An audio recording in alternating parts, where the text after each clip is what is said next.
The fourth hearing for the same-sex marriage concluded in the Supreme Court today. So let's see what all was argued in the court. The hearing began with senior advocate Geeta Luthra talking about a same-sex petitioner couple married in the US. Luthra, who is representing the petitioners, said that she'll be addressing aspects related to the Foreign Marriage Act. Now in India's Special Marriage Act of 1954 recognizes marriages that do not come under a particular religion's personal laws can apply when both spouses are Indian citizens.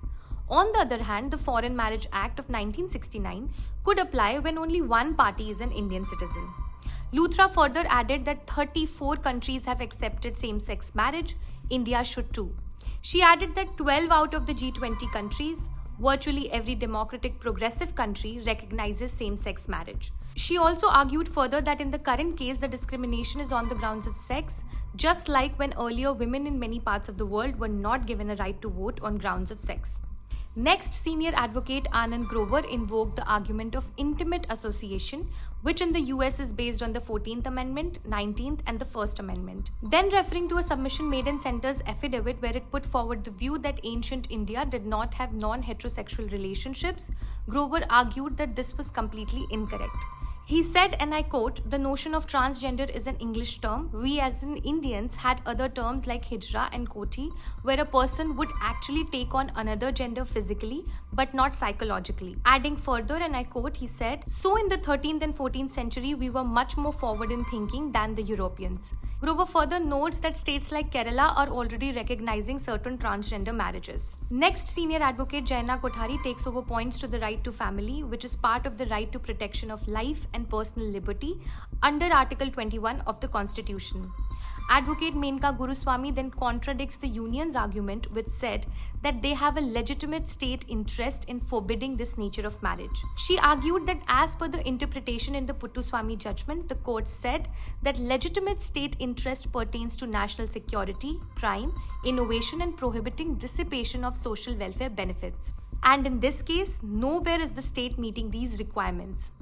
The CJI then intervened, responding that Guruswamy cannot dispute the fact that Parliament has legislative powers over the canvas which is covered by these petitions, which is entry 5 of the concurrent list of the Constitution. Adding further, he said that entry 5 specifically covers marriage and divorce, infants and minors, adoption, wills, intestate and succession, joint family and partition matters, etc.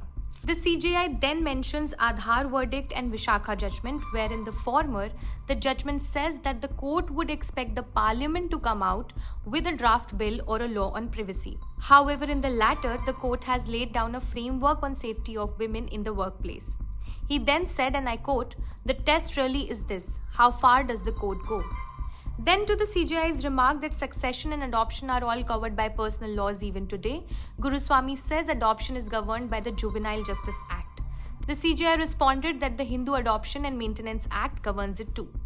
Here the CJI also said that Guruswamy was right that the marriage is a bouquet of rights involving gratuity, pension and provident fund. However, he added that the Hindu Succession Act lays down different lines of succession for when a woman and a man die without a will, with clear distinction of what a woman and a man will get. He asked what will happen if two Hindu men or Hindu women get married. Senior advocate Saurabh Kirpal then takes over and explains the consequences of violation of Article 14, which talks about equality, and adds that answer to this is found in Article 13 of the Constitution, which provides for judicial review. He added that the discrimination on grounds of sex or sexual orientation is not valid, making a reference to Navtej Johar, where the idea of sexual orientation was held to be innate. Kirpal then argued, and I quote, "Court can't say that we can't give you everything, so we will give you nothing." The hearing concluded and will be resumed again tomorrow.